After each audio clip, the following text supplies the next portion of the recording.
Bonjour à toutes et à tous, bienvenue dans cette vidéo consacrée à l'utilisation de Discord, l'application Discord sur smartphone. Alors les règles d'utilisation sont assez similaires avec que ce soit sur Android ou sur iPhone. Donc première chose, installer l'application. Pour ce faire, rendez-vous sur l'App Store ou le Play Store.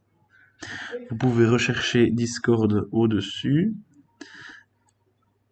et vérifier que c'est installé ou l'installer si ce n'est pas déjà fait. Ensuite, vous allez ouvrir l'application, vous connecter. Ensuite, vous voyez ici à gauche, vous avez toujours la liste des serveurs. Donc pareil que sur ça, je vous inviterai à regarder la vidéo sur l'utilisation de Discord sur ordinateur. C'est similaire dans l'ajout du serveur, dans la connexion, etc. C'est la même chose. Pour rejoindre un canal écrit, on clique tout simplement sur celui-ci. Pour rejoindre un canal vocal, on clique également sur celui-ci et à ce moment-là, vous allez voir, des choses vont apparaître. Donc typiquement, je rejoins un cours. Voilà. J'ai le nom du canal qui se met au-dessus à gauche. J'ai un engrenage au-dessus, au milieu, on va dire à droite, qui me permet d'accéder aux réglages de l'application. Et j'ai un bouton bleu rejoindre un salon vocal. Je clique dessus. Je suis désormais dans le salon. Maintenant, en tant qu'étudiant, on ne m'entend pas. Parce que comme sur ordinateur, il y a une obligation pour les étudiants d'activer le mode appuyer pour parler. Donc ça, je vous invite aussi à revoir l'autre vidéo. Et donc, pour paramétrer cela, vous devez cliquer sur l'engrenage.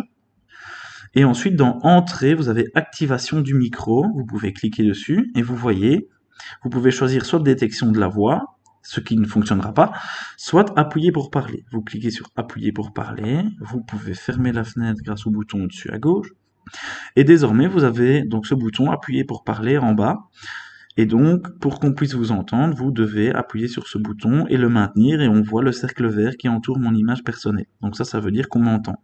Et quand je relâche, on ne m'entend plus. Pour me rendre muet, je peux cliquer sur l'icône du microphone. Pour me rendre sourd et ne plus entendre les discussions, je peux cliquer sur le casque, ce qui me rend muet par la même occasion. Je peux également mettre le haut-parleur avec le troisième bouton et quitter la discussion avec le bouton rouge. Il faut savoir aussi, pour rejoindre le vocal et le textuel en même temps, je clique sur le vocal, je rejoins le salon. Je peux faire baisser la partie du bas et cliquer sur textuel. Et à ce moment-là, j'ai accès aux deux.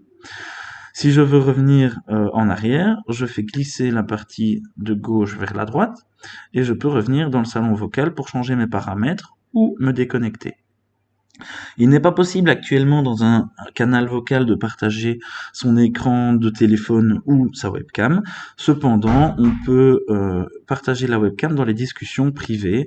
Donc comme ça fonctionne de la même manière que sur ordinateur.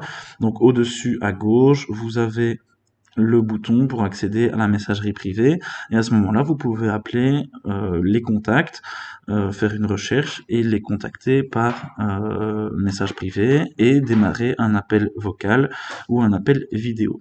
Voilà, j'espère que tout ça est beaucoup plus clair pour vous. Vous pouvez me poser toutes vos questions par mail à gnormand@esa-namur.be. Un grand merci, au revoir.